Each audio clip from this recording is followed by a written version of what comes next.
Assalamualaikum warahmatullahi wabarakatuh. Waalaikumsalam warahmatullahi wabarakatuh.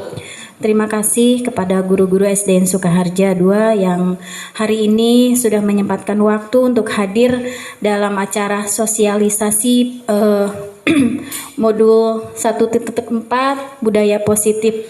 Alhamdulillah wa syukurillah, pada kesempatan ini saya diberi kesempatan untuk memaparkan materi yang sangat penting bagi saya pribadi, dan ini perlu saya bagikan kepada rekan-rekan, terutama guru-guru di SDN Sukaharja II. Salawat dan serta salam mari kita curahkan kepada junjungan Nabi Muhammad SAW. Di sini budaya positif yaitu pengimbasan dari saya mengikuti guru penggerak. Ini adalah modul 1.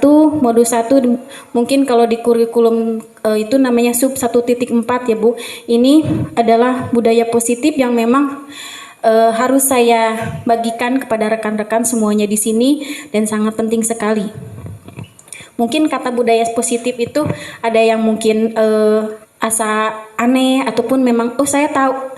Iya, budaya positif itu seperti ini. Nah, budaya positif ini memang harus kita terapkan kepada kita dan semua anak-anak. Nah, di sini budaya positif contohnya menggunakan masker. Apa sih tujuan daripada masker? Tujuan daripada masker itu apa? Tujuannya untuk apa? Untuk menjaga keselamatan. Untuk menjaga kesehatan. Kesehatan siapa? Kesehatan si anaknya, si muridnya, ataupun kesehatan si gurunya. Nah, ini adalah salah satu contoh penerapan budaya positif. Budaya positif yang diterapkan di sekolah. Ya, ini manfaatnya tadi ya untuk kesehatan. Nah, budaya positif yang kedua adalah baris. Ya, karena sekarang dulu sebelum COVID ya Bu ya, kita selalu menertibkan anak-anak untuk baris masuk. Nah, budaya positif ini apa sih tujuannya? Nilai apa sih tujuannya? Tujuannya apa? Mendisiplinkan agar anak itu tertib, ya kan? Tertib itu bukan di sekolah saja, melainkan dimanapun. Misalkan kayak kalau dia mau beli es krim suka antri, nah itu anak itu akan menanamkan nilai disiplin untuk antri, ya. Nah, ini adalah salah satu contoh budaya positif di sekolah. Nah, yang saya tadi paparkan mungkin sudah ada gambaran di benak Bapak Ibu. Nah, apa itu budaya positif? Mungkin ada yang mau jawab? Budaya positif itu apa sih? Oke. Mangga Bu Ami. Oke, Assalamualaikum warahmatullahi wabarakatuh. Waalaikumsalam. Menurut saya, budaya positif itu adalah budaya yang harus dilaksanakan atau dibiasakan pada anak-anak dari sejak dini yang berdampak positif bagi anak tersebut, di mana anak tersebut akan membiasakan kebiasaannya yang bernilai positif dalam kehidupan sehari-hari. Jadi bukan hanya di sekolah saja, tapi dalam kehidupan sehari-hari, baik di rumah, di sekolah maupun di masyarakat itu. Iya, bagus, terima kasih Bu Ami. Ya, budaya positif itu seperti itu ya. Nah, budaya positif tuh yang memang merupakan nilai-nilai keyakinan, dan kebiasaan-kebiasaan yang ada di sekolah yang berpihak pada murid, dan memang harus sejak dini ya dari diterapkannya, ya benar kata Bu Ami, yang dijadikan suatu pembelajaran dalam penanaman karakter. Kalau anak sudah menanamkan kebiasaan budaya positif, mereka akan memunculkan karakter pribadinya sendiri, berbeda sama anak yang tidak menanamkan karakter tersebut. Nah, di sini ada suatu paradigma ya Bu ya. Cobalah buka. Jadi ada 2 orang nanti yang bisa kita apa sih maksudnya ini gitu. Ada 2 orang, A dan B. Tugas A adalah mengepal salah satu tangan dan membayangkan bahwa Anda itu menyimpan sesuatu di tangan itu. Nah, yang sesuatu yang sangat berharga, dan menjaga benda tersebut sekuat tenaga, karena saking pentingnya untuk kehidupan. Nah, yang B, berarti ada yang B, satu orangnya lagi mencoba dengan segala macam gimana agar bisa membuka si kepalan tangan yang A. Nah, dengan cara membujuk, menghardik, mengintimidasi, memarahi, menggoda, menggelitik, bahkan menawarkan supaya yang si A itu bersedia membuka kepalanya. Nah, mangga 2 orang maju kita praktekkan untuk paradigma cobalah buka. Oke, maju mangga. Yang A siapa? Yang B siapa? Oke, silakan di sini. Oke, berarti Bu Mia megang. Bu Heni silakan coba buka. Buka tangan Bu Mia segimana, mau dikelitik kek, mau dirayu kek, terserah. Ya, kan di situ ada sesuatu yang berharga yang Bu Mia yang megang gitu. Apakah Bu Mia mau memberikannya ke Bu Heni atau tidak, itu tergantung, silakan. Mangga dimulai, 30 detik ya.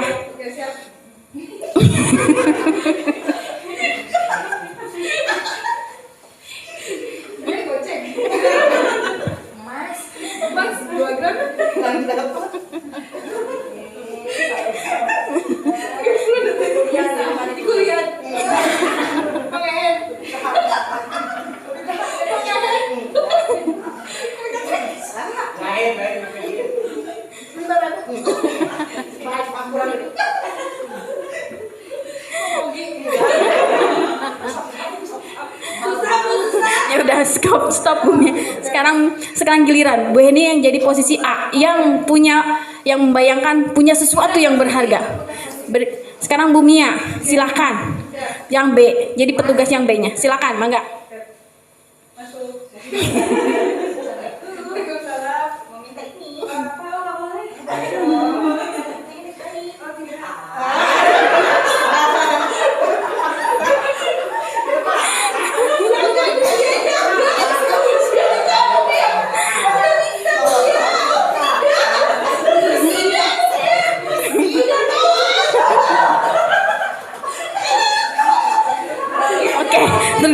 Oke, cukup. Terima kasih buat tepungannya. Seru sekali ya Bu ya. Nah, itu adalah suatu ilustrasi ya. Ilustrasi di sini ada pertanyaannya. Apakah Anda yang B yang B membuka kepalan? Membuka enggak? Yang tadi yang yang A membuka tidak? Mengapa tidak membuka? Tadi yang Bu Mia ya? Mangga. Kenapa tidak membuka? Setelah tadi mencoba di depan ya Bu, saya tidak akan membuka tangan saya di mana di dalamnya berisi sesuatu yang sangat berharga bagi saya. Apalagi orang yang akan mengambilnya itu meminta secara memaksa gitu ya.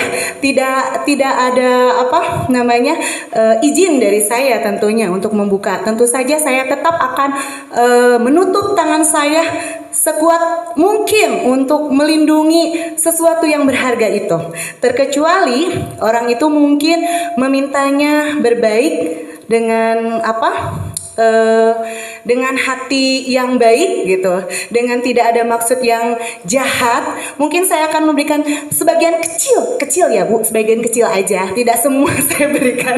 Mungkin seperti itu. Terima kasih. Oke, terima kasih Bu Mia. Iya. Oke, tadi yang bagian yang B yang B menutup kepalan. Dua-duanya menutup ya? Ya, dua-duanya menutup. Maaf, tadi yang bagian Bu Heni, ya. Oke, Assalamualaikum warahmatullahi wabarakatuh. Alhamdulillah tadi terima kasih untuk Bu Kokom, saya diberikan kesempatan untuk mencoba mengilustrasikan sebuah cerita. Tadi saya bagian poin B. Poin B itu adalah membuka kepalan dari poin A, orang yang A. Yang bertugas adalah untuk membuka. Jadi di sini saya diberikan ilustrasi membuka atau mencapai tujuan sesuatu. Tentunya saya berusaha sekuat mungkin untuk mencapai tujuan tersebut. Berusaha sekuat tenaga, masalah berhasil atau tidak itu adalah hasil akhir, tergantung Allah Subhanahu wa taala. Terima kasih. Wassalamualaikum warahmatullahi wabarakatuh. Oke, terima kasih ya.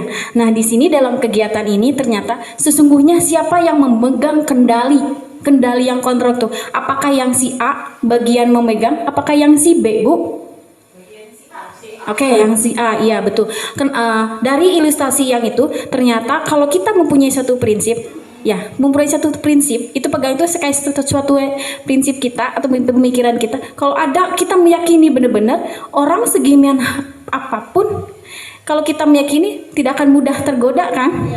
Ya, begitupun cuma anak, kalau sesuatu yang meyakini, dia yakini, dia itu tidak akan mungkin terpengaruh. Nah, jadi ilustrasi atau dari kegiatan ini yaitu tentang sesuatu yang berharga, tentu saja yang keyakinan. Jika ada orang yang menawarkan apapun, dia akan sesuai dengan keyakinannya. Ya, itu maksud dari kegiatan ini. Nah, di sini perubahan. Nah, siapa yang sesungguhnya memiliki kontrol? Ya tadi ada stimulus merespon. Kita mencoba mengubah orang agar berpandangan sama dengan kita. Nah, orang-orang, terutama saya pribadi sebelum mempelajari ini, ya sama. Jadi kita semua orang itu harus berpandangan sama dengan saya. Nah, ternyata di teori kontrol tuh kita berusaha memahami pandangan orang lain tentang dunia. Stimulus keduanya apa? Perilaku buruk dilihat sebagai suatu kesalahan. Kadang kita nih sering ya, ada anak datang terlambat. Kamu tuh ya perilakunya udah tahu. Terus ada lagi yang sering yang kita lihat ya, perbuatan buruk yang lainnya itu kita selalu selalu keingat kesalahannya. Ternyata di teori kontrol semua perilaku memiliki tujuan. Nah, stimulus respon yang lainnya adalah orang lain bisa mengontrol saya. Orang lain, misalkan Bu Heni bisa mengontrol saya. Nah, ternyata di teori kontrol hanya saya yang bisa mengontrol diri saya, tidak mungkin kan ya. Ya, karena kita punya prinsip atau punya keyakinan masing-masing ya. Nah, saya bisa mengontrol orang lain kalau stimulus respon. Banyak orang berpikir saya bisa mengontrol orang lain. Ternyata kalau di teori kontrol, saya tidak bisa mengontrol yang lainnya. Nah, pemaksaan akan ada pada bujukan gagal yang tadi bilang Bu Heni. Maksaan, kalau kita memaksa seseorang justru akan mengagalkan semuanya. Nah, di teori kontrol kita tuh bukan memaksa. Jadi kolaborasi dan konsensus menciptakan pilihan-pilihan baru. Pilihan baru, misalkan sesuatu yang tadi bilang Bu Heni, Bu Mia ya, kalau ada pilihan-pilihan silang bisa jadi gitu. Nah, itu adalah menciptakan pilihan-pilihan baru. Nah, model berpikir menang kalah.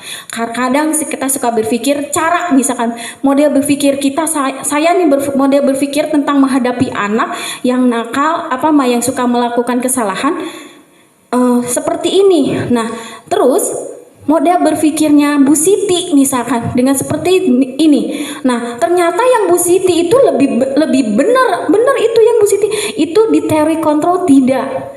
Jadi model berpikir apapun untuk kita agar menertibkan anak selagi tidak menyakiti, selagi tidak anak itu tidak down ya, itu hanya ternyata berpikirnya menang. Saya menang, Bu Siti pun menang.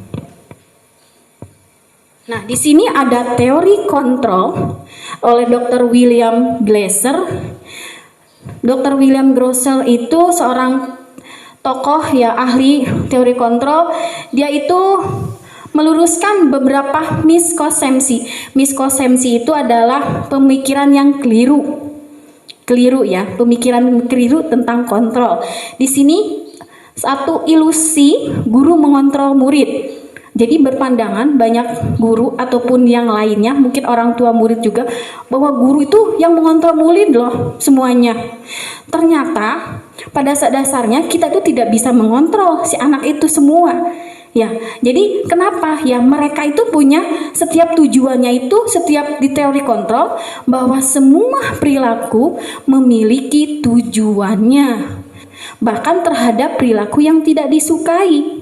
Jadi kita sebagai pendidik berusaha agar anak itu bisa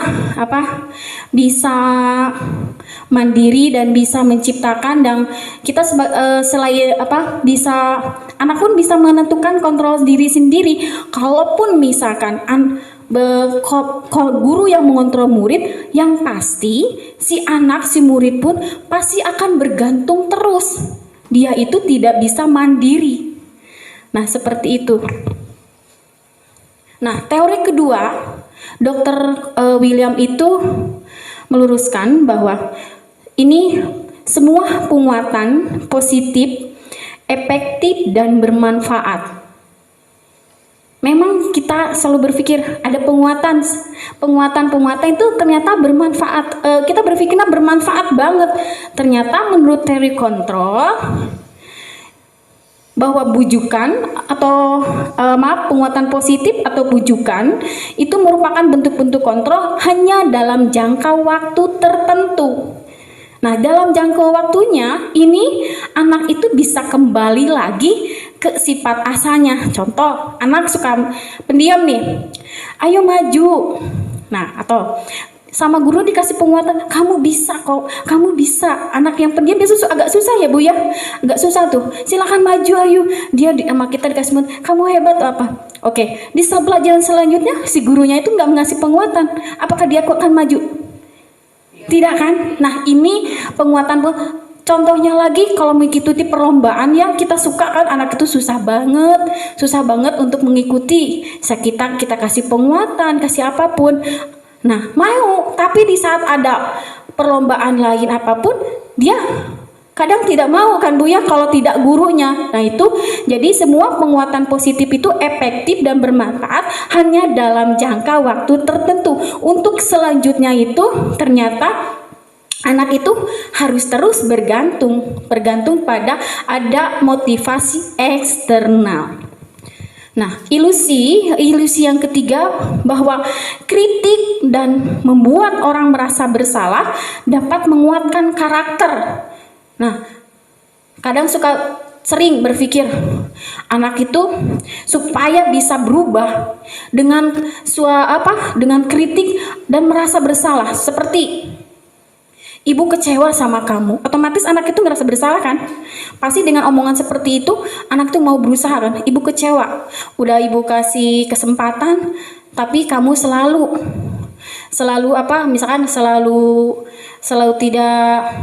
tidak berhasil atau apapun, karena mungkin anak itu sering bermain ataupun karena ada perlombaan tuh apapun. Percaya kan kita sebagai anak tuh, ibu percaya. Ternyata pas enggak, ibu kecewa sama kamu. Nah, kata-kata seperti itu walaupun dengan suara halus itu dapat mengakibatkan karakter anaknya menjadi gagal. Kenapa? Anak itu kan merasa dirinya itu buruk. Ya, buruk Bu, ternyata kadang saya menyadari, iya ya kata saya tadi gitu. Terutama ini biasanya banyak kepada anak yang pendiam, betul nggak Bu? Iya, biasanya pada anak yang pendiam ya Bu ya, yang sensitif, yang sensitif suka seperti itu. Nah, jadi sebetulnya ini kritik membuat orang merasa bersalah dan muatan karakter itu mengakibatkan pada identitas yang gagal. Nah, ilusi lagi yang satunya tuh bahwa orang dewasa memiliki hak untuk memaksa, misalkan kakaknya atau bibinya atau tetangganya, orang dewasanya itu untuk melakukan sesuatu, si anak itu teh dipaksa untuk mau gitu. Nah ini sehingga kalau dengan melakukan kepaksaan itu akan mengakibatkan permusuhan. Iya, dia itu mau berusaha ya kan, tuh mau karena dipaksa sama kakaknya misalkan untuk mengikuti kegiatan ataupun adiknya tuh nggak mau gitu. Nah itu dia mau dipaksa seperti itu, tapi kelamaan dia itu akan mengakibatkan suatu hubungan permusuhan akan terbentuk dalam hubungan tersebut. Nah ini di teori kontrol ini ternyata miskonsepsi yang sering saya terutama pribadi, oh iya ternyata bukan di kalangan guru, mungkin orang tua juga yang lain berpikir seperti itu. Nah ini Dr. William, seorang teori kontrol itu meluruskan pemikiran ataupun yang keliru ini, diluruskan bahwa ada sesuatu yang lebih baik ternyata gitu.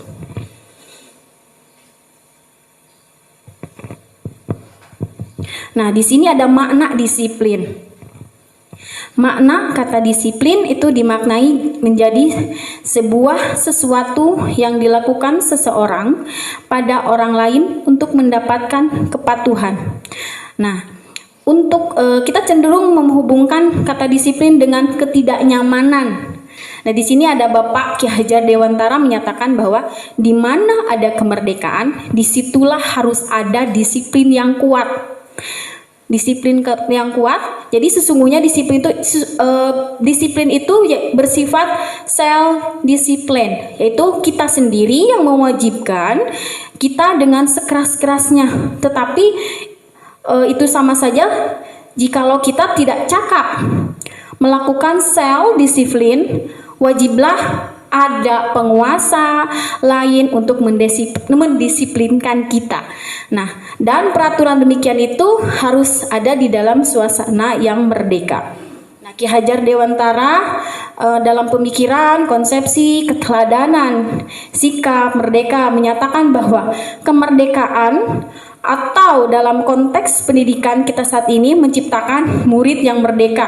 Syarat utama harus ada disiplin yang kuat. Disiplin yang dimaksud adalah disiplin diri yang memiliki motivasi internal. Jika kita memiliki motivasi eksternal, maka kita memerlukan pihak lain untuk mendisiplinkan kita atau memotivasi eksternal karena berasal dari luar, bukan dari dalam diri kita. Jadi bukan kita sendiri ya, untuk anak itu untuk dia itu yang tadi disebutkan yang tadi dipaparkan melalui teori, ternyata Ki Hajar Dewantara juga meluruskan bahwa disiplin ataupun motivasi itu bukan dari orang lain ya, bukan dari guru, bukan dari teman ataupun, justru harus ada dari dalam diri kitanya sendiri. Jika ada orang itu tidak ada ataupun di sampingnya ada, siapa yang memotivasi, maka mereka tuh akan ketergantungan, maksudnya seperti itu. Nah, di sini untuk mewujudkan kedisiplinan maka diperlukanlah kesepakatan kelas. Nah, kesepakatan kelas itu apa sih? Di sini, kesepakatan kelas itu berisi tentang aturan yang dibuat bersama-sama antara guru dan murid untuk menciptakan suasana yang kondusif dalam mewujudkan budaya yang positif. Nah, setelah berjalannya kesepakatan kelas, maka akan menumbuhkan keyakinan. Nah, karena saya sudah mengikuti pelatihan guru penggerak. Jadi kesepakatan kelas itu seperti kayak tata tertib Bu, ya. Jadi itu teh kayak tata tertib. Kita semua guru mempunyai tata tertib. Nah, namanya itu sekarang kesepakatan kelas. Apa bedanya kesepakatan sama tata tertib? Jadi tata tertib kelas itu dibuat sama guru semua. Jadi tidak melibatkan si murid. Tetapi kalau kesempatan kelas itu dibuat guru bersama murid. Jadi murid melibatkan. Apa sih aturannya? Jadi anak yang nulis. Contoh misalkan saya sudah menanamkan dan alhamdulillah mereka mematuhi walaupun harus terus continue ya, kita yang mengingatkan. Contoh kita membuatnya. Kita nggak usah harus banyak. Yang saya sebelum mengikuti ini, saya itu membuat hampir 10 atau 11. Anak mau hafal, ya kan? Anak itu gimana mau hafal? Jadi dalam pembuatan kesepakatan kelas itu kita membuat anak yang menulis di kertas. Silakan kesepakatan kelas itu apa sih? Bu, tidak boleh nyontek. Oke, setuju. Taruh di depan, misalkan. Ada yang anak lagi tidak boleh makan minum. Silakan tulis. Nah, jadi kita diskusikan mana. Oh, ternyata tidak boleh dimasuk dalam kesepakatan itu ada 6 misalkan seperti itu. Nah, itu kita sepakati, yakin ini ya kesepakatan kelasnya. 1, tidak boleh nyontek. 2, tidak boleh makan minum di dalam kelas. 3, misalkan tidak boleh ribut. Karena apa? Karena itu yang membuat antara si murid sama gurunya.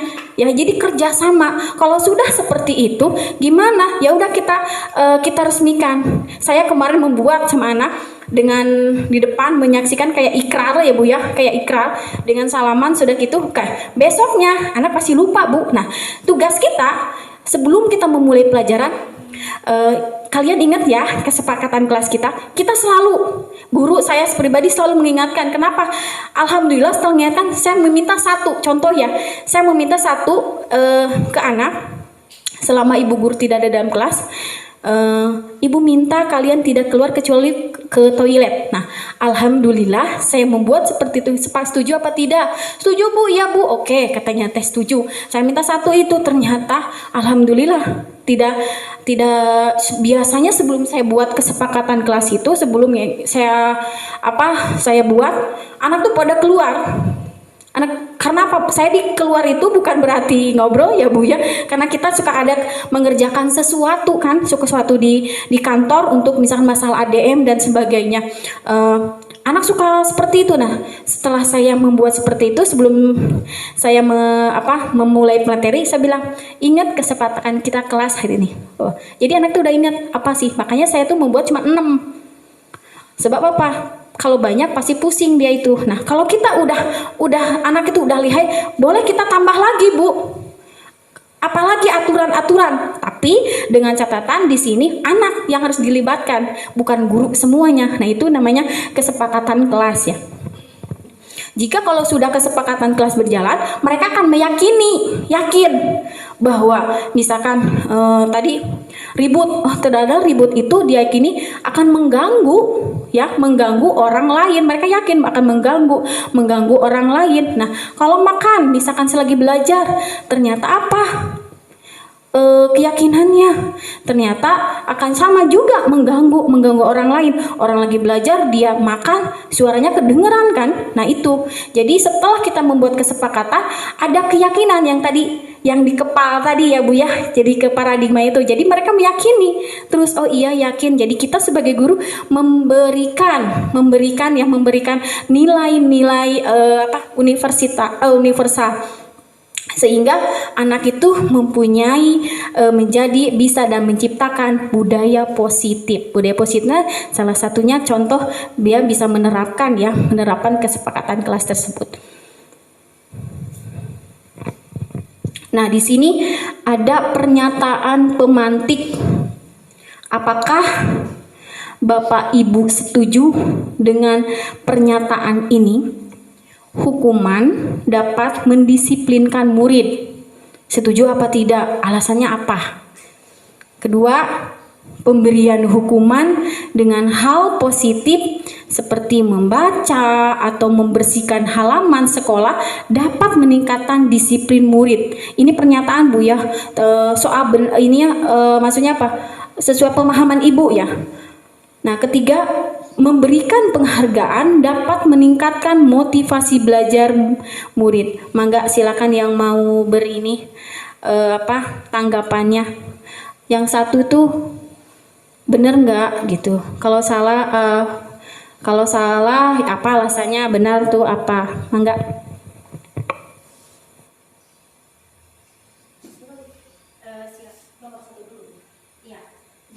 Boleh, ya, 1 sampai ke 3. Saya misalkan Bu Ami 1 saya setuju. Apa setujunya? Maaf. Terus keduanya saya setuju. Apa setujunya? Soal salah ataupun benar itu nanti ada di ini ya. Ini dulu. Di sini ada pernyataan pemantik ya, yang ke satu itu hukuman dapat mendisiplinkan murid. Menurut saya hukuman yang dapat mendisiplinkan murid itu adalah hukuman yang mendidik anak. Misalnya anak tidak mengerjakan PR. Nah, sudah jelas di situ adalah anak itu sudah melanggar peraturan kelas atau kesepakatan kelas yang sudah dibuat misalnya di kelas kita masing-masing. Jadi setiap guru pasti memiliki cara atau hukuman yang tepat untuk anak tersebut, tetapi bukan berupa hukuman fisik, tetapi hukuman yang mendisiplinkan atau mendidik anak tersebut, misalnya dengan anak tersebut mengerjakan PR di waktu yang berbeda dengan anak yang lainnya. Anak yang lainnya sudah kita nilai, sedangkan dia tidak, harus mengerjakan. Jadi PR tersebut tetap harus dikerjakan, bukan tidak dikerjakan, tetap harus dikerjakan, tapi di waktu yang lain. Jadi anak itu merasa tanggung jawab. Kalau anak tersebut tidak hanya dibilang kenapa kamu tidak mengerjakan PR, terus guru tersebut marah, nah ini tidak menyelesaikan masalah. Jadi menurut saya adalah hukuman yang mendisiplinkan murid tersebut dengan cara mengerjakan tugas di lain waktu. Jadi tugas tersebut karena merupakan kewajiban yang harus dikerjakan oleh anak, jadi ya harus dikerjakan walaupun kita kasih dispensasi di hari yang di waktu yang lain, yang berbeda dengan anak yang lain. Dan tentunya di sini kita bisa membedakan penilaian yang berbeda dengan anak tersebut dan anak yang rajin. Itu jadi kita bisa membedakan di situ. Kemudian untuk yang kedua, untuk yang pertama menurut saya itu saya setuju hukuman dapat mendisiplinkan murid, tapi tergantung pada hukuman apa yang kita berikan. Jadi itu. Yang kedua, pemberian hukuman dengan hal positif seperti membaca atau membersihkan halaman sekolah dapat meningkatkan disiplin murid. Nah, ini pun saya setuju karena bagi anak yang malas membaca, ini sudah jelas akan berdampak positif bagi anak. Oh iya, kesalahan aku di sini. Bu guru sudah memberikan tugas dan hukuman saya harus membaca, atau hukuman lainnya membersihkan halaman sekolah. Nah, ini akan memotivasi dan memancing anak untuk melakukan hal yang positif tanpa dia sadari bahwa hukuman tersebut berdampak positif untuk anak tersebut gitu. Kemudian untuk yang ketiga, memberikan penghargaan dapat meningkatkan motivasi belajar murid. Itu saya sangat setuju karena setiap prestasi yang didapatkan oleh anak bukan hanya di akhir semester, tapi dalam kegiatan sehari-hari pembelajaran kita harus memberikan reward kepada anak yang anak tersebut misalnya di kelas dia telah dapat menjawab suatu pertanyaan yang diberikan oleh guru. Dia menjawab dengan tepat. Nah, di situ kita bisa memberikan reward dengan yang ringan-ringan. Misalnya kita memberikan permen, kita memberikan stiker bintang misalnya. Jadi dengan hal-hal sederhana saja sebenarnya anak sudah akan termotivasi, akan membangkitkan gairah belajarnya, dan anak tersebut akan merasa dihargai oleh guru dan merasa dia akan terus belajar lebih giat lagi. Mungkin itu, Bu. Oke, terima kasih Bu Ami. Mangga yang lain ada yang pendapatnya Misalkan saya setuju, nah setuju. Misalkan nomor 1 saya setuju, Bu. Oh ternyata nomor 1 saya tidak setuju, mangga. Jadi semua pendapat itu tidak ada ini ya Bu ya, itu maksudnya salah tuh enggak ya, mangga. Oke, terima kasih. Ya, ada 3 pernyataan mungkin ya, pernyataan pemantik. Yang pertama adalah hukuman dapat mendisiplinkan murid. Saya setuju dengan pernyataan ini. Tetapi balik lagi pada bahwa hukuman itu adalah hukuman yang mendidik, hukuman yang mengarah kepada siswa tersebut menjadi lebih baik. Jadi saya setuju dengan pernyataan tersebut asalkan hukuman itu bersifat positif untuk anak itu menjadi lebih baik. Untuk pernyataan yang kedua, pemberian hukuman dengan hal positif seperti membaca atau membersihkan halaman sekolah dapat meningkatkan disiplin murid. Saya juga setuju dengan pernyataan seperti ini. Jadi ketika anak melakukan kesalahan atau melanggar kedisiplinan, kita memberikan hukuman dengan cara hal yang positif seperti ini adalah membaca, membersihkan halaman sekolah dan dapat meningkatkan kedisiplinan murid tersebut. Poin yang terakhir adalah memberikan penghargaan dapat meningkatkan motivasi belajar murid.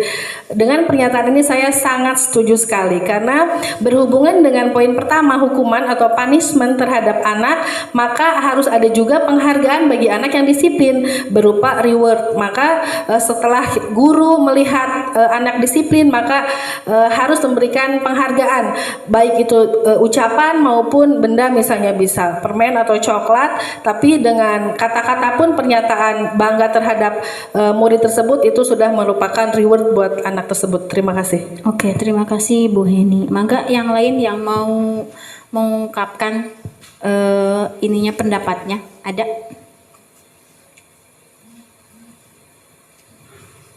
Ya, sepertinya cukup 2 saja ya. Terima kasih. Ya, jadi sebetulnya ini soal mana yang apa di pilihan teori kontrol itu tidak ada yang tadi ya bilang ya, tidak ada yang salah. Si ini menang, si ini kalah. Tidak. Jadi semua tuh sama-sama. Nah, sebelum kita melanjutkan, sepertinya kita membuat ice breaking dulu. Nah, Bapak Ibu semuanya, kita buat ice breaking dulu ya, supaya suasananya lebih semangat lagi. Di sini ada satu kata. Saya menggunakan katanya itu dari binatang. Saya akan buatkan, misalkan tadi ayam, berarti huruf terakhir Bapak Ibu yang menyebutkannya. Misalkan si itu M, macan, berarti terakhirnya lagi N-nya tuh apa? Dari ikan, nila bisa masuk kok, ya kan? Ya, saya akan mungkin dari sini ya, nanti ke sana. Oke, iya bagus, berdiri. Boleh agak ini terserah. Oke. Siap Ibu? Oke. Dari arah sini ya. Bapak Ibu cukup pegang saja ya, pegang pundak ataupun bajunya saja untuk menggerakkan. Enggak pakai mikrofon. Harimau.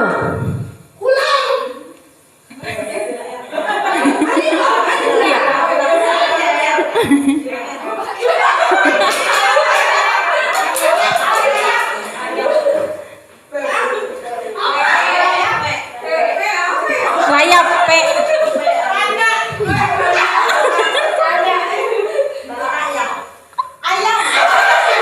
Belakang. G. H.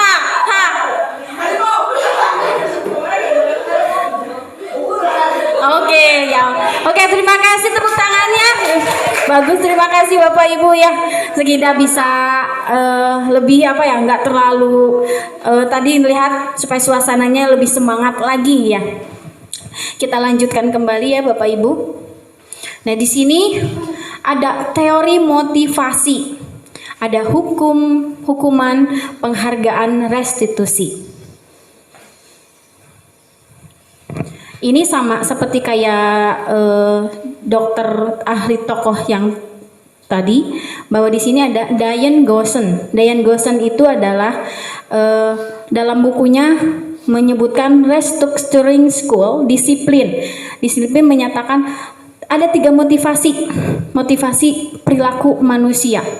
Jadi dibilang ini Goosen ya, Diana Goosen itu bahwa dalam bukunya ada motivasi dalam perilaku manusia itu ada 3. 1, jadi orang untuk melakukan sesuatu itu yang mau ya ada motivasi 1 untuk menghindari ketidaknyamanan atau hukuman.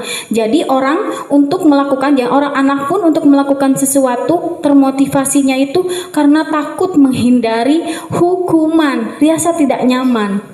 Nah, kedua, untuk mendapatkan imbalan atau penghargaan dari orang lain, itu motivasi dalam diri. Yang ketiga ini adalah motivasi untuk menjadi orang yang mereka inginkan dan menghargai diri sendiri dengan nilai-nilai yang mereka percaya. Nah, contoh untuk menghindari ketidaknyamanan. Contohnya murid, saya buat PR. Ya, jadi anak itu terkadang kalau mau mengerjakan sesuatu itu takut ada hukuman. Dia mau melakukannya itu, motivasi dalam dirinya itu karena apa? Karena ada motivasi eksternal itu, yaitu hukuman. Nah, tadi yang biasanya, sedangkan mengerjakan PR itu memang suatu kewajiban ya yang harus. Jadi anak itu kadang kepikiran, saya termotivasi, saya harus ini. Ada lagi termotivasi lagi, pengen seperti lihat orang, berhasil tuh, motivasi dalam dirinya. Jadi mereka itu untuk menghindari ketidaknyamanan atau hukuman, terutama anak tadi ya, ada motivasinya, yaitu motivasi eksternal, bukan dari dalam dirinya sendiri. Bahwa ternyata yang tadi mengerjakan tugas itu, dia mau mengerjakan tugas karena apa? Karena takut dihukum kalau tidak. Padahal itu suatu kewajiban dia, tugas dia yang harus dia selesaikan. Nah, jadi anak itu kan teringat tersendiri. Nah, jadi nilai-nilai yang di dalam keyakinannya itu, dia itu hanya belum menerapkan nilai keyakinannya. Nah, kedua, untuk mendapatkan imbalan atau penghargaan sama. Misalkan yang tadi ya, anak, saya mau ranking 1, nanti sama bu guru bakal dapat hadiah. Anak itu bekerja keras terus dan terus. Nah, dia itu akan mendapatkan karena motivasi dalam dirinya, karena hanya sesuatu pengen mendapat penghargaan. Jika anak itu tidak dapat penghargaan, dia tidak mau. Bisa jadi seperti itu. Jadi justru ini namanya, yang poin kedua itu adalah motivasi eksternal, ada orang lain yang mengarahkannya atau yang menjadi motivasinya. Nah, yang ketiga itu adalah untuk menjadi orang yang mereka inginkan dan menghargai diri sendiri dengan nilai-nilai yang mereka percaya. Nah, ini poin 3 itu adalah poin di mana ini motivasi internal dari dalam diri. Jadi tidak ada orang lain, walaupun ada orang lain ataupun ada orang lain ataupun tidak orang lain, dia tetap melakukannya karena dia punya keyakinan sendiri untuk yang tadi contoh anak pengen masuk ranking karena nanti dapat hadiah atau ataupun melakukan sesuatu pun pengen dapat hadiah. Nah, kalau kita meyakini bahwa kita melakukan sesuatu itu bukan dapat apa-apa, karena kita pengen diri kita itu menghargai diri kita sendiri gitu. Justru di situ akan tertanam sehingga anak itu mempunyai karakter yang kuat.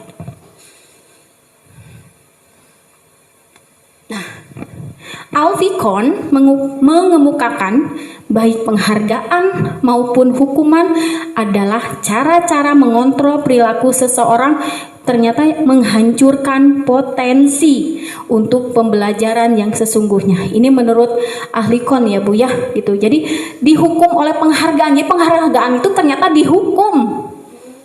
Ya, penghargaan itu ternyata dihukum. Kita meyakini, oh iya, memang kita kan suka sadar ya Bu ya. Oh iya, tapi kenapa harus seperti itu terus? Nah itu, jadi dalam jangka waktu kepanjangnya, anak itu harus ada terus yang memotivasi. Ya, jadi bukan dari dalam sendiri. Nah, jadi di budaya positif ini nanti kan ada saya jelaskan ya Bu ya. Nah, di sini pengaruh jangka pendek dan jangka panjang. Ternyata penghargaan itu pengaruh jangka pendeknya. Penghargaan itu akan bermanfaat, akan efektif jika menginginkan sesuatu, melakukannya, sesuatu yang kita inginkan, tapi dalam jangka waktu pendek, anak tuh mau. Untuk kedepannya tidak ada kan penghargaan itu. Oh, nggak ada penghargaan, anak tuh mau nggak melakukannya? Tidak. Ya, ini penghargaan itu akan efektif, Bu, ternyata mau, cuman dalam jangka waktu pendek, bukan dalam jangka waktu panjang. Yang nanti kayak misalkan kelas 1 anak itu berlomba, nah ternyata anak yang satunya lagi ternyata pindah, temennya itu termotivasi karena saya pengen mengalahkan ataupun dapat penghargaan dari si bu guru ini, ternyata bu gurunya itu pindah. Nah, di kelas selanjutnya naik itu, apakah dia mau termotivasi untuk seperti itu? Tidak. Jadi penghargaan itu ternyata menghukum. Nah, kedua, jika kita menggunakan penghargaan lagi dan lagi, maka orang tersebut akan bergantung. Ya, jangan sih anak ya Bu, kita sendiri guru dan ini kalau menghadapkan itu, mau banyak kok ada penghargaannya. Jangan. Terus ada lagi kayak apa? Kita mengikuti di kelas aku ada penghargaannya kok, udah dapat sertifikat gitu ya, kita kan menyampingkan. Nah itu jadi penghargaan itu akan bergantung dan kita menggunakan penghargaan lagi maka akan bergantung pada penghargaan yang diberikan serta kehilangan motivasi dalam diri dari dalam ya. Nah jika kita mendapatkan penghargaan untuk melakukan sesuatu baik, maka selain kita senantiasa berharap mendapatkan penghargaan tersebut lagi, kita pun menjadi tidak menyadari. Nah, contoh kita melakukan sesuatu yang baik aja dalam kegiatan, dapat penghargaannya nih, saya mau melakukan sesuatu penghargaan. Terus kita tuh mengharapkan lagi. Nah, jika kita melakukan, kita tidak akan sadar bahwa melakukan perbuatan baik itu tidak sadar. Karena apa? Di benak kita itu selalu mengharapkan penghargaan dan penghargaan lagi. Nah, penghargaan itu tidak efektif. Penghargaan tidak efektif. Apanya maksud tidak efektifnya? Di sini suatu penghargaan adalah suatu benda atau peristiwa yang diinginkan, yang dibuat dengan persyaratan. Hanya jika Anda melakukan hal ini, maka Anda akan mendapatkan penghargaan yang diinginkan.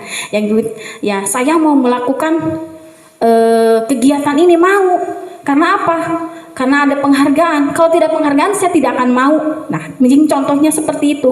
Nah, jadi tidak efektif ternyata penghargaannya itu. Kalau tidak ada penghargaan, tidak mau melakukan. Nah, terus ada lagi, jika saya mengharapkan suatu penghargaan dan tidak mendapatkannya, maka saya akan kecewa. Contoh dalam misalkan perlombaan atau apa ya, dapat penghargaan kan piala. Dari awal kita pengen juara 1 nih, juara 1. Ternyata kita boro-boro juara 1 nggak masuk nominasi misalkan. Nah, kita akan merasa kecewa ya Bu ya, dan berkecil hati, dan serta kemungkinan lain kalinya saya tidak akan berusaha sekeras apapun. Nah, jika kita memberikan seseorang atau suatu penghargaan untuk melakukan sesuatu, maka kita akan harus terus-menerus memberikan penghargaan itu jika kita ingin orang tersebut meneruskan perilaku yang kita inginkan. Anak kalau mau berlaku, anak tuh nakal, sama kita selalu dikasih penghargaan Bu, penghargaan, kamu baik ya, penghargaan ini bagus, hari ini kamu sudah melakukan perbuatan baik, dikasihlah bintang ataupun dikasihlah kue atau coklat. Nah, jika dia terus kalau anak itu tidak dikasih penghargaan, dia tidak mau ya, terus menerus anak itu akan terus mengharapkan penghargaan tersebut. Orang yang berusaha berhenti merokok saja atau orang yang berusaha diet, menguruskan badan, bila diberikan penghargaan, hampir semuanya itu tidak berhasil. Karena apa? Karena dalam dirinya belum tertanam ya Bu ya, belum ada keyakinan. Saya itu kayak merokok, ternyata merokok itu kesehatan. Kalau saya merokok terus mengakibatkan saya sakit. Nah, orang itu kadang tidak meyakini dalam dirinya. Kalau belum kena akibatnya, dia tidak akan berhenti. Nah, sama saja kayak yang mau berusaha untuk diet ya. Ternyata untuk berusaha di diet itu kesehatan juga ya, banyak yang di positifnya untuk melakukan diet itu. Nah, penghargaan itu ternyata menghukum. Tadi tidak efektif, sekarang menghukum. Apa menghukum? Penghargaan itu menghukum mereka yang tidak mendapatkan penghargaan. Misal dalam sistem ranking di kurikulum 13, pantesan ya Bu ya, di kurikulum 13 2000 sama kurikulum Merdeka itu kita itu tidak boleh mencantumkan penghargaan. Terutama ranking 1 si ini, si itu, si ini 2 atau si ini.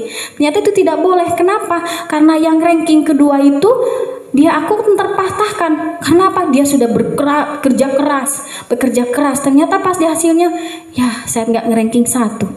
Nah, anak tersebut terkadang suka down, ya. Biasanya butuh orang lain. Karena anak kecil itu butuh motivasi dari eksternal sendiri, ya. Nah, supaya karena terutama kelas 1 ya agak susah ya Bu ya untuk memunculkan motivasi dalam dirinya. Justru perlu guru perlu continue terus menerus si gurunya untuk mengingatkan motivasi dalam dirinya. Nah, memberikan penghargaan dan hukuman adalah hal yang sama karena keduanya mencoba mengendalikan perilaku seseorang. Nah, karena orang pada dasarnya tidak suka dikendalikan dalam jangka waktu lama, maka penghargaan terlihat sebagai hukuman. Nah, jika suatu penghargaan diharapkan, namun Anda tidak mendapatkannya, Anda akan merasa dihukum. Nah, yang tadi saya mengikuti misalkan lomba, saya ternyata tidak masuk dengan gak juara satu penghargaan. Saya udah bekerja keras dan apapun, ternyata menurut saya, saya merasa gagal. Saya menghukum diri sendiri dengan penyesalan tersebut. Nah, itu contohnya Ibu. Jadi penghargaan itu ternyata menghukum. Ini menurut ahli Cole ya, seorang pakar di bidang pendidikan. Nah, di sini adalah motivasi dalam diri ini termasuk paling tepat ya. Nggak salah, paling tepat yang tadi itu nggak salah, paling tepat ini. Maka saat seorang anak belajar untuk pertama kali menggabungkan huruf-huruf dan kata-kata serta menyadari bahwa ia dapat membaca, timbul pijar di dalam matanya dan sebuah senyuman di wajahnya. Anak tersebut begitu gembira bahwa ia telah mempelajari dan menguasai suatu keterampilan baru. Nah, kesadaran akan kemampuan bahwa dia sudah dapat membaca sesungguhnya sudah merupakan sebuah penghargaan. Biasanya di kelas 1 ya, ini yang sering contoh anak itu yang tidak bisa huruf. Coba rangkai. Ternyata dia bisa. Kata, ya saya bagus amat udah bisa gitu. Anak itu bisa. Oh, karena apa? Karena dia berusaha. Pas kita baca, anak itu disuruh, anak itu udah merangkai, ternyata dalam hati diri kita sendiri pun, walaupun kita tidak menyebutkan, oh dia itu kan merasa, kamu benar kok ini, kita sebut gurunya aja, benar kok, pinter ya, gitu. Anak itu udah merasa udah senang. Karena apa? Dia udah berusaha membaca yang tadinya hanya huruf, merangkai dari satu huruf menjadi suku kata, dari suku kata menjadi kalimat. Nah, itu adalah motivasi bahwa dia pengen bisa ternyata. Nah, jadi di saat anak kita memberikan penghargaan pada seorang anak pada saat dia sedang merasa bangga, anak berangga dengan pencapaian sendiri, maka kita mengambil kegembiraan yang saat itu sedang dirasakan. Jadi pas dia berbangga, yang terbangga itu udah aja bagus, udah gitu saja. Mungkin seperti itu, bagus. Anak itu ngerasa karena apa? Karena dia kemampuannya sendiri gitu.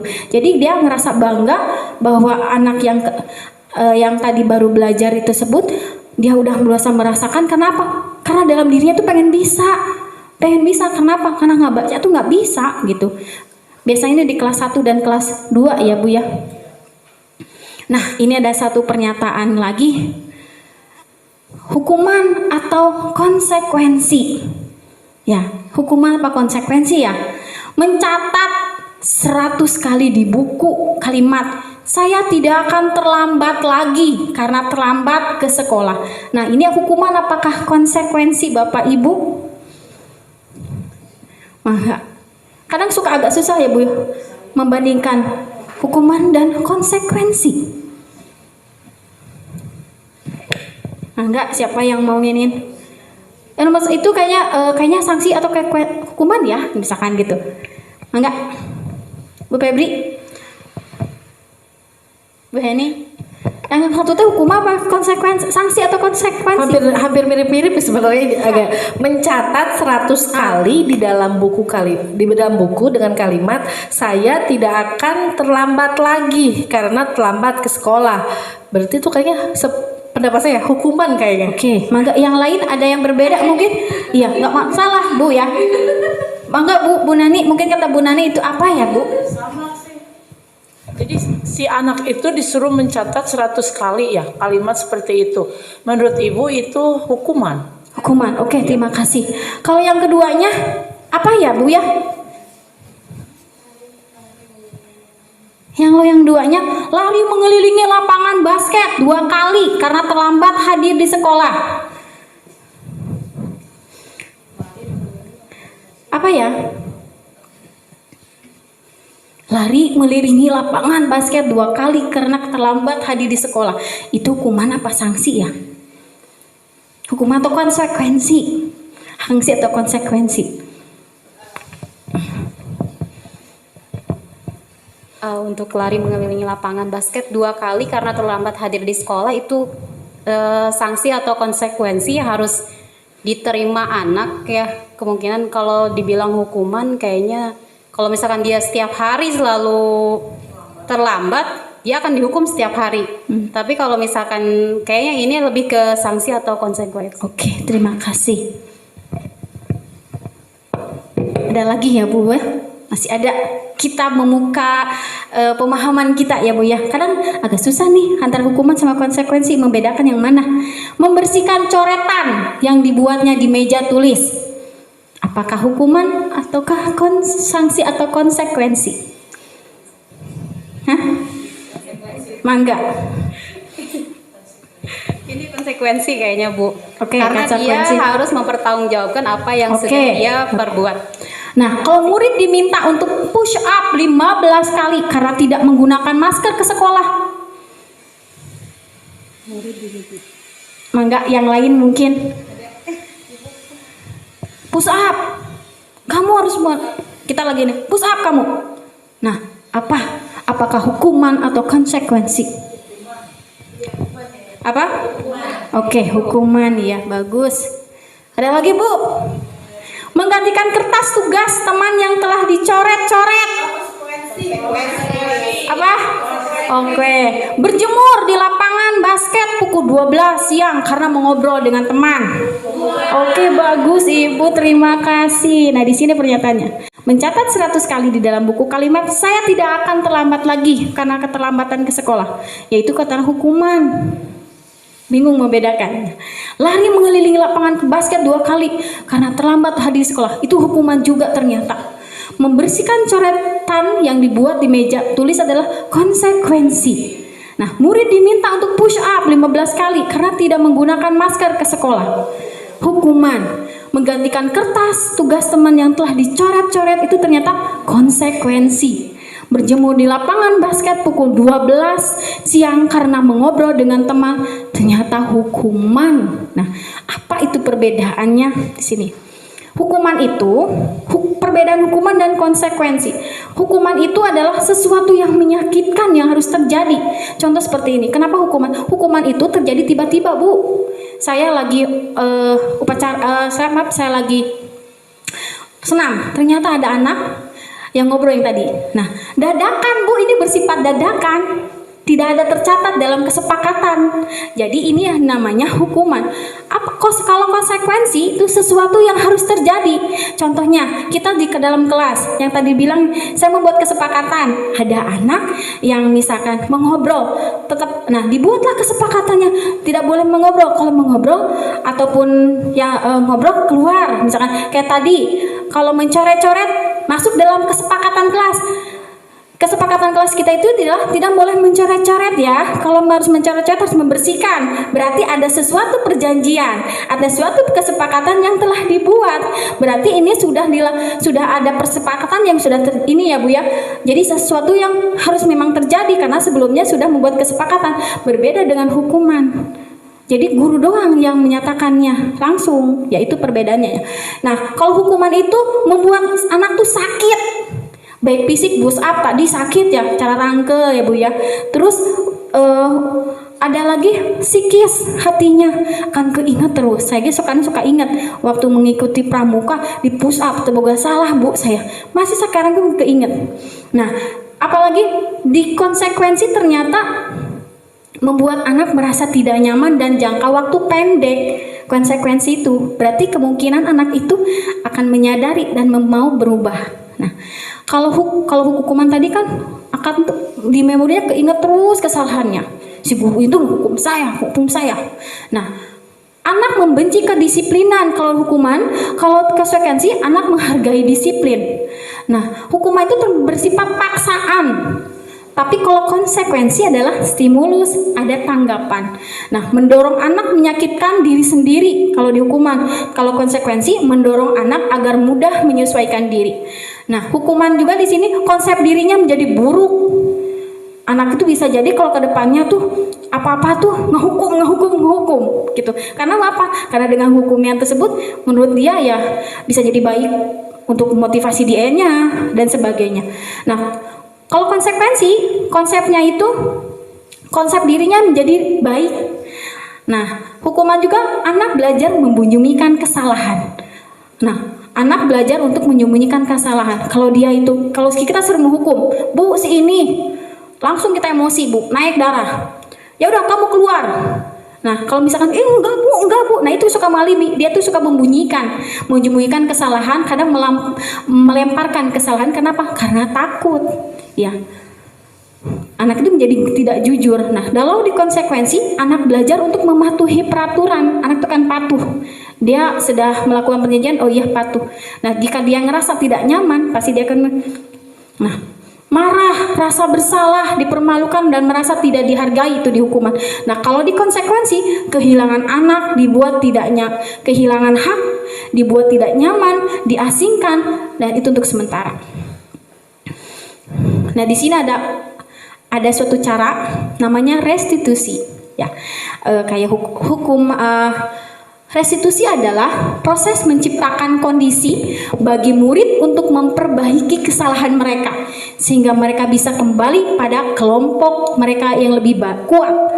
Restitusi itu merupakan proses kolaboratif yang mengajarkan murid untuk mencari solusi untuk masalah mereka dan membantu murid berpikir tentang orang seperti apa yang mereka ingin menjadi dan bagaimana mereka harus memperlakukan orang lain. Nah, di sini ada restitusi atau namanya itu segitiga restitusi ya Bu ya. Ini ada caranya, mungkin ini lebih tepat daripada hukuman dan konsekuensi ya Bu ya. Di sini suatu cara menuju ke arah yang lebih baik dengan menggunakan restitusi. Jadi anak itu akan memperbaiki kesalahannya, bukan kita yang yang selalu. Jadi anak itu kan menyadari, dengan restitusi itu anak menyadari kesalahannya, dia bisa mengajukan pilihannya, bukan kita ya Bu ya. Jadi pilihannya misalkan anak datang salah, kenapa salah? Kadang anak itu salah. Nah, seharusnya tiba-tiba datang nih yang tadi terlambat ke sekolah, misalkan udah jam 9 baru masuk. Ada Bu yang saya pernah rasakan. Nah, kita tegur dengan baik-baik. Nah, ternyata kenapa jam segini baru masuk, misalkan gitu. Terus anak itu menyatakan, iya Bu, maaf, saya itu tadi membantu orang tua dulu. Nah, kalau seperti ini nanti ke depannya itu gimana? Ya Bu, saya nanti akan berusaha lagi. Nah, kalimat dia menyesali dan mau berubah itu yang harus diterapkan, yang kita inginkan semua guru ya. Jadi bukan guru saja yang harus, jadi memang kesadaran dari anak tersebut agar dia tuh menyadari kesalahannya. Kita hanya cukup memanggil dengan baik-baik, dengan cara, nanti ada namanya cara manajer ya. Itu saya sudah menerapkan, mungkin saya perlu waktu ya, yaitu memang tidak menyakiti dan anak itu bisa memilih pilihan-pilihan. Dia menyadari Terus dia mau maksudnya pilihan dia melakukan untuk berubah, dia menyadarinya sendiri. Nah, ini hukuman, konsekuensi, restitusi. Kalau hukuman itu ternyata identitas gagal ya Bu ya, itu bersifat negatif yang tadi sesuatu yang menyakitkan, tidak nyaman, korban mendapatkan keadilan, murid anak akan tersakiti. Dan kalau konsekuensi itu identitas sukses, masuk juga sebetulnya. Dan ada yang lebih tepat ternyata adalah restitusi. Restitusi itu adalah ternyata lebih tepat. Kalau konsekuensi yang tadi sesuatu harus terjadi, tidak nyaman, korban bisa diabaikan, penguatan hanya bertahan dalam jangka waktu pendek, memerlukan monitoring atau supervisi terus-menerus dari guru. Kita mantau terus kalau konsekuensi. Nah, terus ini adalah netral. Nah, kalau restitusi apa? Restitusi itu merupakan pilihan yang tadi pilihan. Nah, menguatkan untuk murid, korban mendapatkan ganti, murid mendapatkan penguatan sendiri, masalah terpecahkan, murid juga menghormati dirinya dan orang lain, itu adalah hal yang positif. Nah, di sini ada 5 posisi kontrol. Posisi kontrol guru Bu yang ini. 1. Penghukum. 2. Pembuat orang merasa bersalah. 3. Teman. 4. Pemantau dan manajer. Jujur Bu, sebelum saya melakukan ini, saya juga sebagai penghukum. Setelah mengajari, iya. Kenapa suka anak pada diem kalau kita menjelaskan nggak mau pada maju ya Bu ya? Karena tambah takut. Ya, jadi ngerasa anak tuh tidak bebas. Nah, setelah saya perbaiki dan mengikuti pembelajaran ini, ternyata alhamdulillah saya bisa merubah pemikiran, mindset saya dan praktik saya. Nah, membuat orang merasa bersalah, teman dan pemantau. Di sini manajer itu adalah suatu cara yang tadi restitusi, namanya manajer. Nah, mangga Bapak ada di sini ada video, Bapak Ibu bisa disimak yang apa sih penghukum, pembuat saya kayak gimana sih. Nah, saya itu saya selama ini itu saya itu sebagai posisi kontrolnya sebagai apa?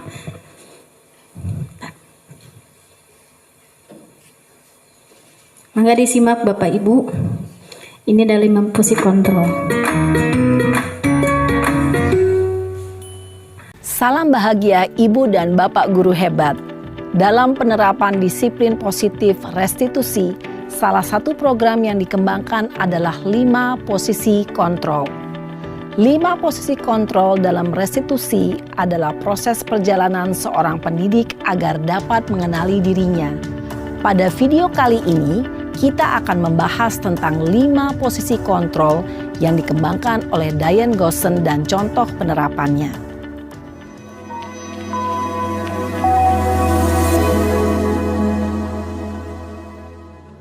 5 posisi kontrol itu adalah 1. Posisi penghukum.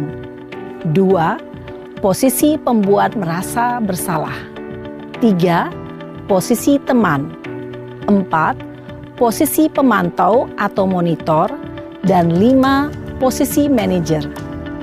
Untuk lebih memahami kelima posisi tersebut, mari kita saksikan kasus Naren yang terlambat hadir 20 menit di sekolah dan melihat bagaimana kelima posisi kontrol dalam menghadapi masalah tersebut.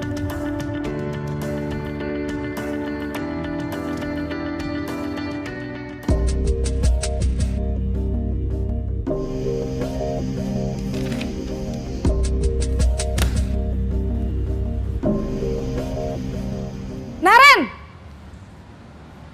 Sini kamu! Selamat pagi, Bu. Selalu terlambat. Kamu deh, pasti terlambat. Maaf, Bu. Saya... Apa? Apa coba? Alasan kamu apa lagi? Kapan sih kamu tidak terlambat? Malas sekali ya kamu jadi anak. Saya... Dasar pemalas. Gak kapok-kapok sih kamu. Sudah berapa kali terlambat? Sana. Kamu keliling lapangan basket 2 kali. Kenapa saya harus keliling lapangan basket, Bu? Kenapa? Kamu mau lawan ibu? Berani-beraninya jawab. Sudah terlambat, masih berani jawab pula. Sekarang, keliling lapangan basket 5 kali sekalian. Biar kapok. Cepat. Pergi sana ke lapangan basket. Posisi penghukum biasanya berbicara dengan nada tinggi, menghardik, menunjuk-nunjuk, menyakiti, dan menyindir.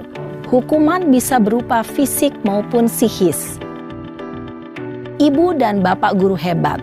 Dampak yang terjadi pada murid ketika guru berada pada posisi penghukum adalah murid cenderung akan memberontak, bahkan menyimpan dendam.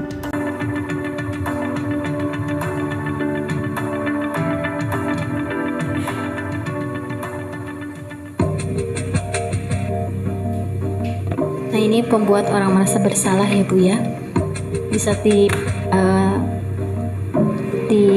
lebih pahami lagi.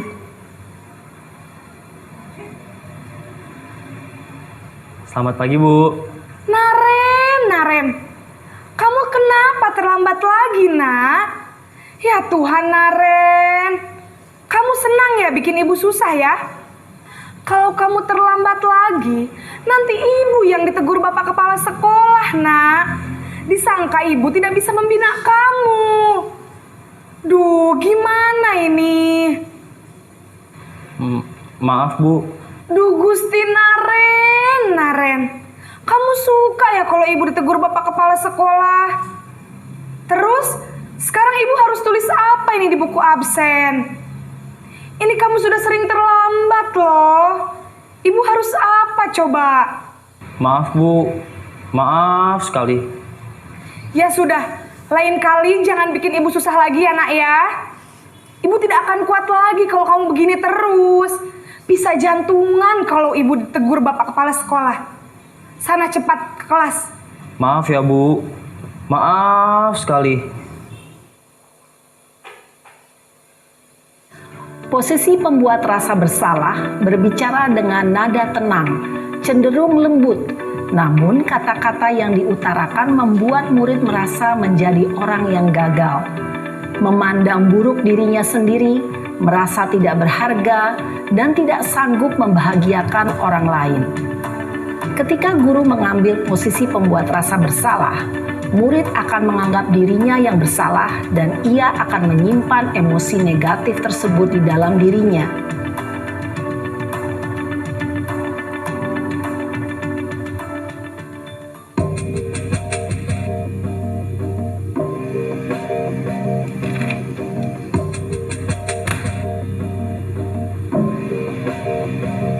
Naren!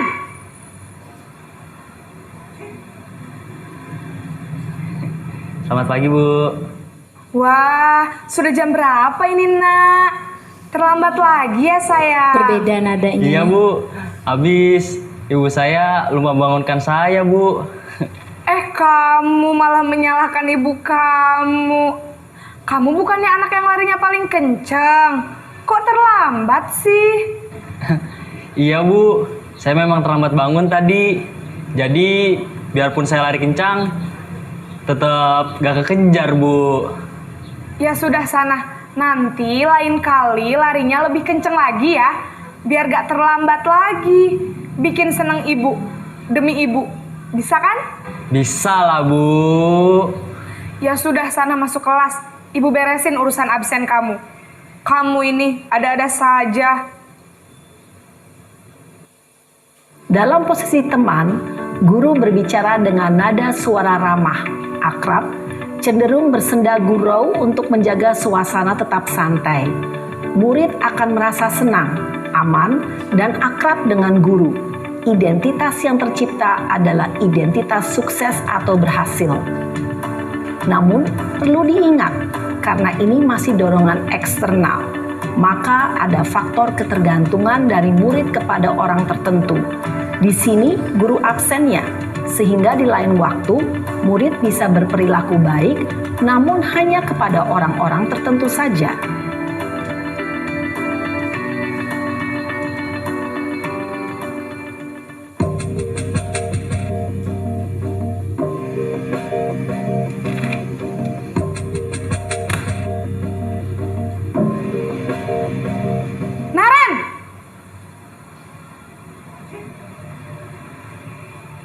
Selamat pagi, Bu.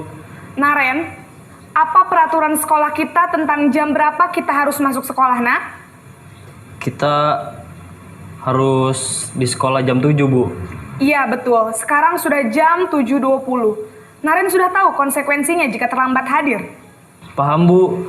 Saya harus tinggal kelas pas jam istirahat selama 20 menit. Iya, benar. Konsekuensinya demikian.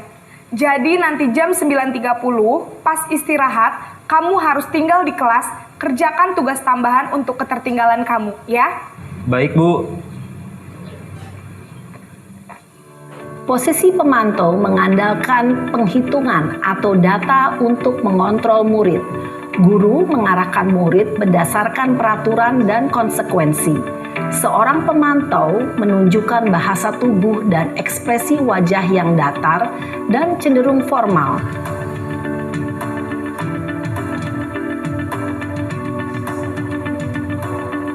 Nah, ini posisi manajer. Salah satu posisi yang menurut terbaik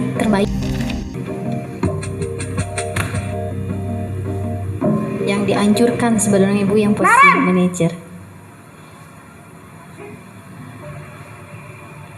Selamat pagi, Bu.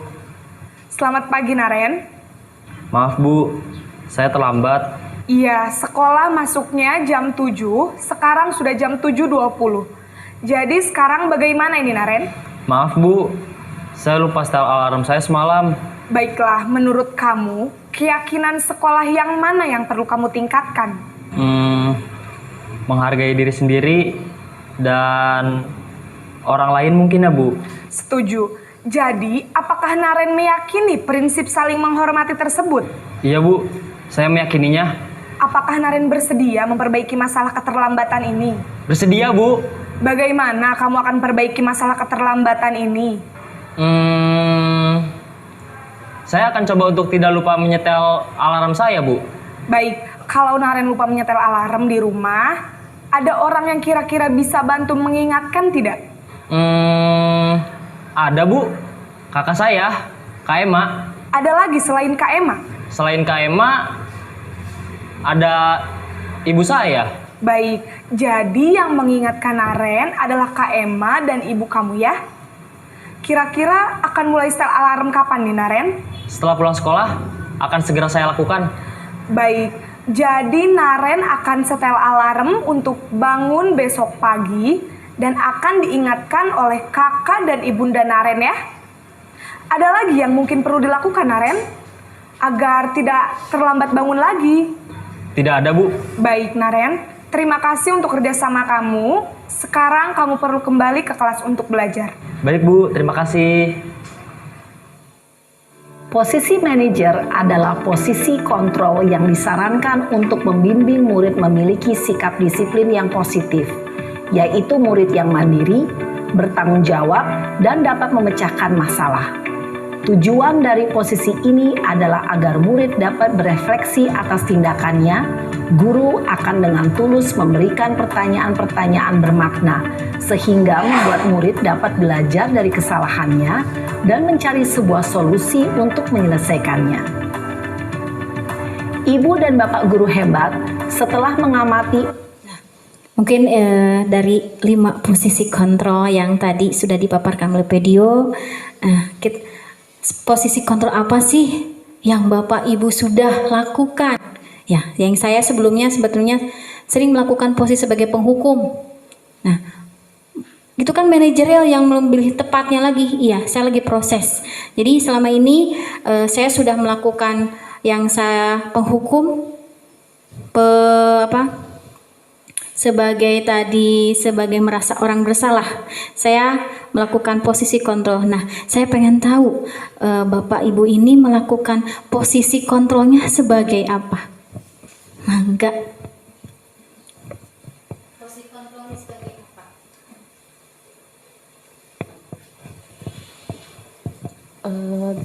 Mungkin sebelum awal-awal ketika saya mengajar itu lebih ke posisi penghukum ya, Bu.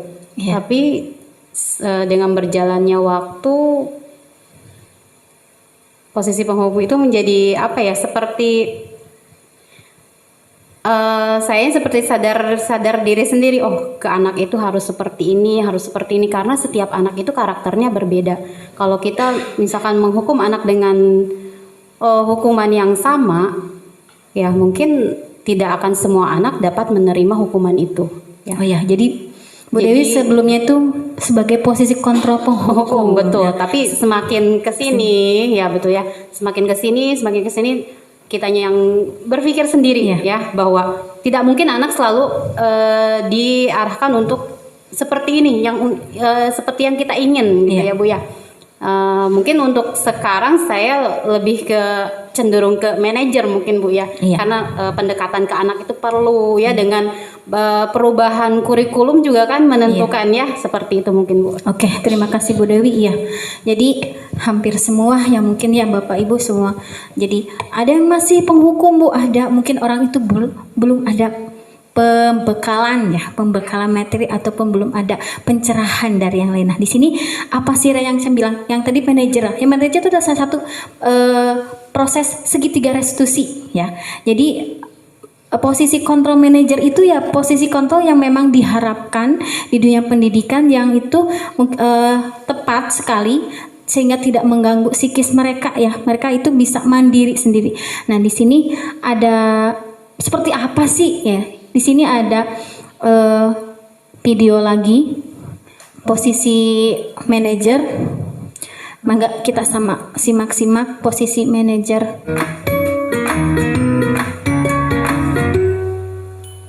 Salam dan bahagia Ibu dan Bapak guru hebat. Pada video kali ini kita akan membahas tentang salah satu program disiplin positif yang diterapkan di lingkungan sekolah yang dikenal dengan nama restitusi.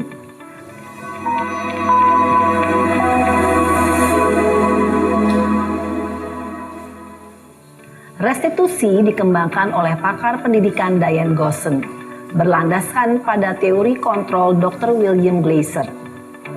Segitiga restitusi adalah suatu proses dialog yang dijalankan oleh guru atau orang tua agar dapat menghasilkan murid yang mandiri dan bertanggung jawab.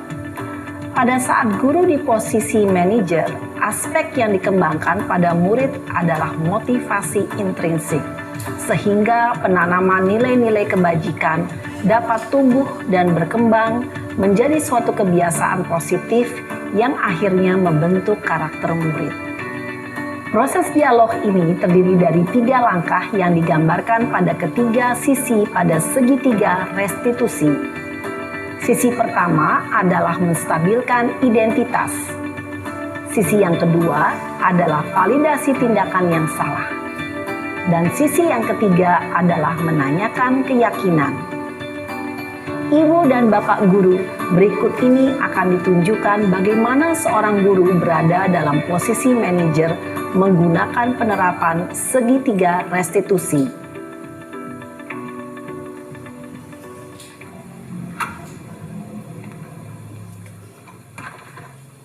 Ini mungkin cara menegur anak ya dalam melakukan kesalahan. Siang Sarah. Siang, Pak. Sudah lama nggak ketemu Sarah.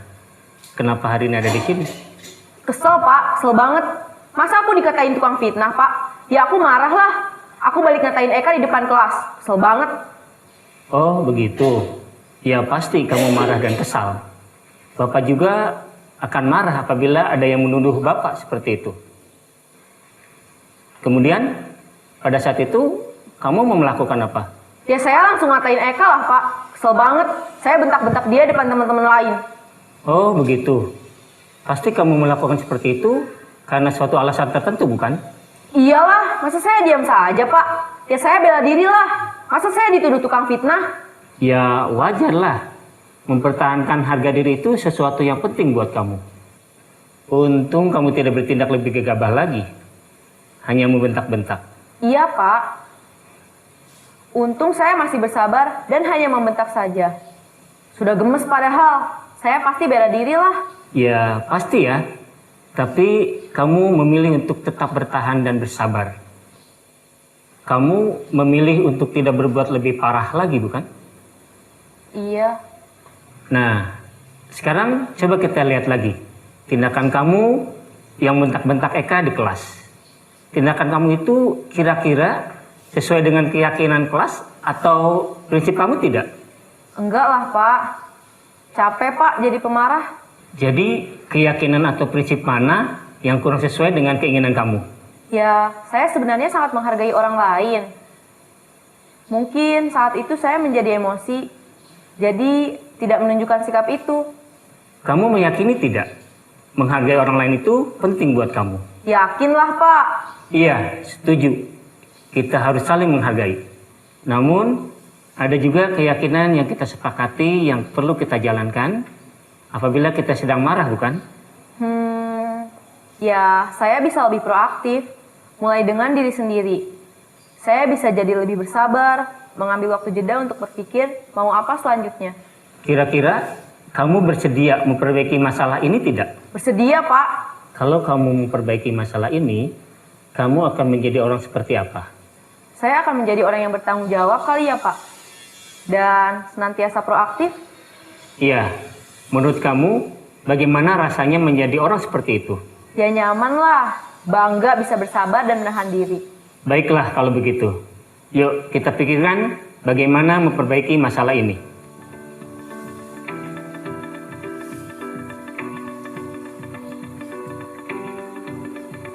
Ibu dan Bapak guru hebat, baru saja kita menyaksikan contoh bagaimana seorang guru berada dalam posisi manajer menggunakan penerapan segitiga restitusi. Mari kita bahas satu persatu. Pada sisi pertama, menstabilkan identitas berdasarkan pada prinsip bahwa membuat kesalahan adalah bagian dari proses pembelajaran. Sisi pertama dari segitiga ini berperan menggeser identitas murid dari identitas gagal ke identitas sukses. Murid yang sedang bertingkah laku yang tidak pantas atau menarik diri saat itu sedang mengalami identitas gagal. Bila kita mengkritiknya, maka posisinya tidak akan berubah. Kita bisa mengajukan pernyataan-pernyataan ini. 1. Membuat kesalahan sesuatu yang wajar. 2. Manusia tidak ada yang sempurna. 3. Kita bisa memperbaiki masalah ini. 4. Saya tidak menanyakan kesalahannya. Saya lebih fokus bagaimana memperbaiki masalah ini. 5. Apakah saat ini kamu tengah menjadi orang yang baik untuk dirimu sendiri? Pada sisi kedua, validasi tindakan yang salah berlandaskan pada prinsip bahwa setiap perilaku berupaya memenuhi suatu kebutuhan tertentu. Guru yang telah memahami teori kontrol akan bergeser dari pemikiran stimulus respon menjadi proaktif dan mencoba untuk mengenali tujuan dari perilaku murid. Mengenali dan mengakui kebutuhan murid ini dapat memperbaiki hubungan dengan murid tersebut. Pernyataan atau pertanyaan bisa disampaikan dengan nada suara tidak menghakimi atau memojokkan, sehingga dapat mengembalikan murid pada posisi positif. 1. Kamu bisa saja bertindak lebih gegabah lagi dari ini. 2. Kamu bukan melakukannya tanpa suatu alasan tertentu. 3. Kamu melakukannya karena mempertahankan sesuatu yang penting bagimu. 4. Mungkin kamu bisa mempelajari suatu perilaku baru yang lebih efektif. Bersediakah kamu mempelajarinya? Selanjutnya, kita akan simak sisi terakhir, yaitu menanyakan keyakinan. Teori kontrol menyatakan bahwa pada dasarnya kita termotivasi secara intrinsik. Pada saat perilaku yang salah telah divalidasi dan identitas sukses telah stabil, maka murid telah siap mengaitkan keyakinan-keyakinannya dengan tindakannya yang salah dan pemikirannya telah bergeser ingin menjadi orang yang dituju. Pertanyaan-pertanyaan ini dapat mengaitkan keyakinan-keyakinan yang dianut murid. 1. sebagai keluarga atau kelas, apa yang kita yakini? 2. Nilai-nilai apa yang telah kita sepakati? 3. Seperti apa gambaran sebuah kelas yang ideal bagi kamu? 4. Kamu ingin menjadi orang seperti apa?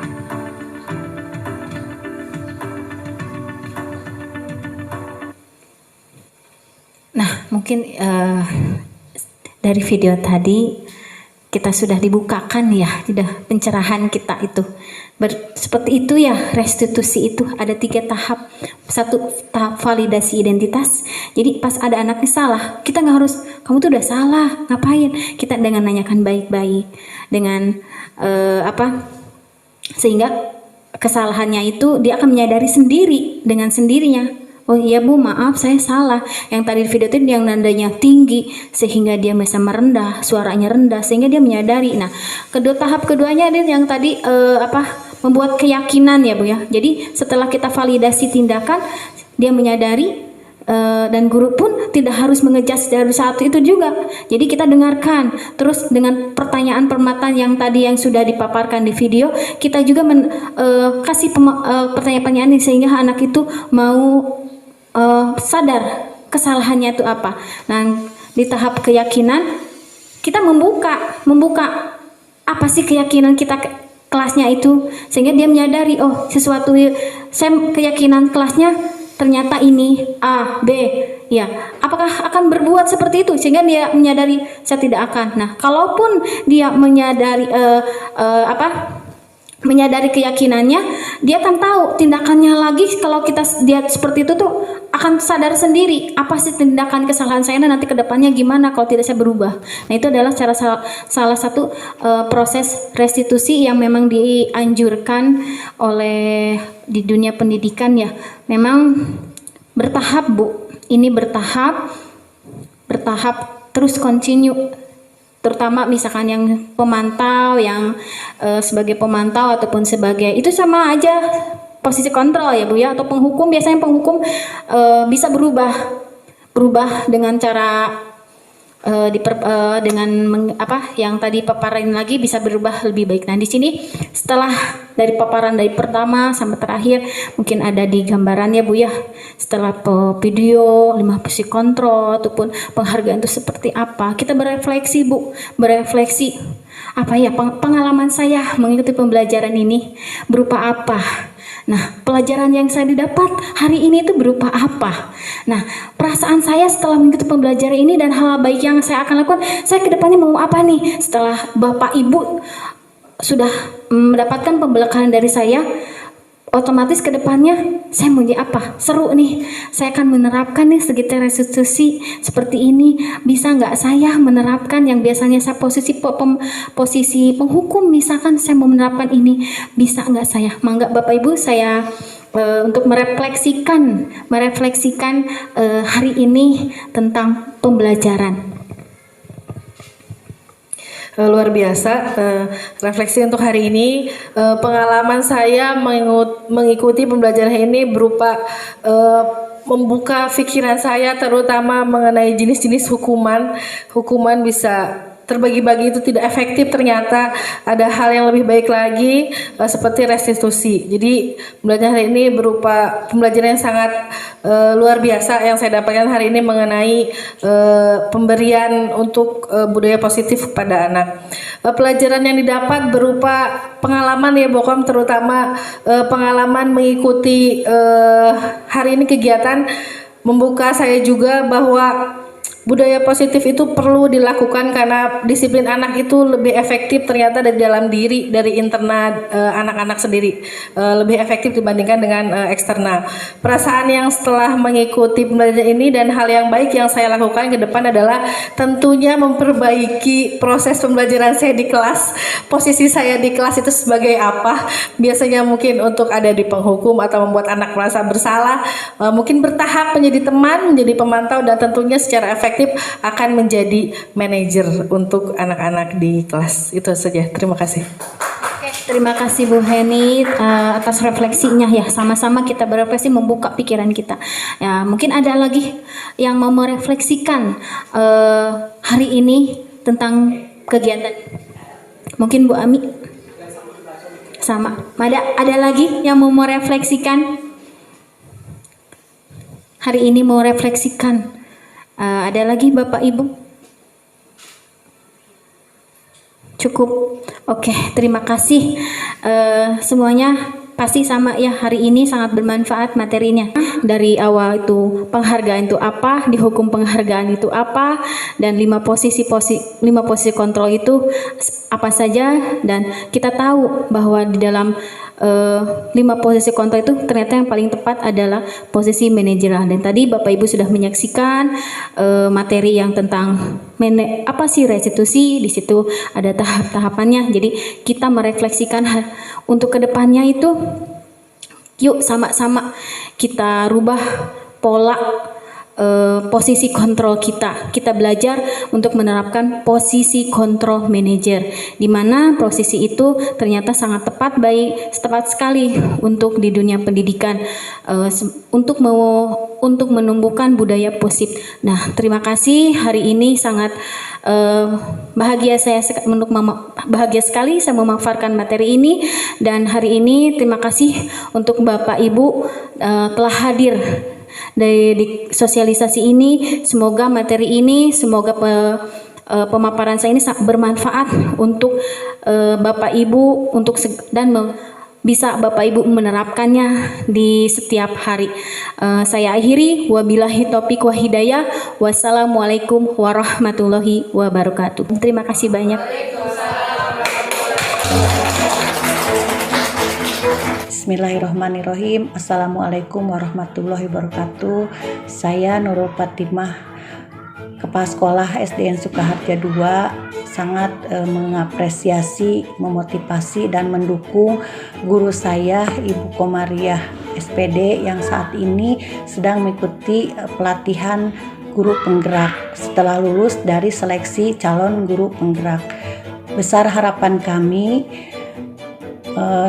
terjadi perubahan yang sangat baik, mengarah pada perubahan yang lebih profesional untuk perubahan diri pribadi Ibu Komariah SPD sendiri, dan dapat berimbas kepada guru-guru yang lain yang ada di SDN Sukaharja ini, sehingga akan berdampak pada keberhasilan peserta didik dalam belajar, dan dapat tergali potensi-potensi peserta didik dalam kegiatan KBM yang menjadi kelas dan tanggung jawabnya masing-masing. Terima kasih, sekian dari saya. Semangat terus, maju terus Bu Kokom, semoga sukses, semoga tercapai cita-citanya, bergerak, berubah untuk peserta didik kita di SDN Sukaharja ini. Terima kasih dari saya. Wabillahi taufiq wal hidayah. Assalamualaikum warahmatullahi wabarakatuh. Assalamualaikum warahmatullahi wabarakatuh. Setelah saya mengikuti pelatihan budaya positif yang dilakukan oleh Ibu Komariah SPD SD, sangat senang sekali, luar biasa menambah pengalaman saya sebagai guru. Tentunya dapat mengevaluasi apa saja yang sudah saya lakukan di kelas, mana yang benar, mana yang salah, dan itu dapat meningkatkan performa saya di kelas. Tentunya sangat luar biasa. Terima kasih untuk Bu Komariah telah memberikan ilmu yang baru, pengalaman yang baru selama beliau mengikuti program guru penggerak. Mudah-mudahan saya dan guru-guru yang lain yang belum mengikuti guru penggerak dapat mengikuti dan dapat memahami pembelajaran baru, tentunya untuk memajukan dunia pendidikan. Terima kasih. Wassalamualaikum warahmatullahi wabarakatuh.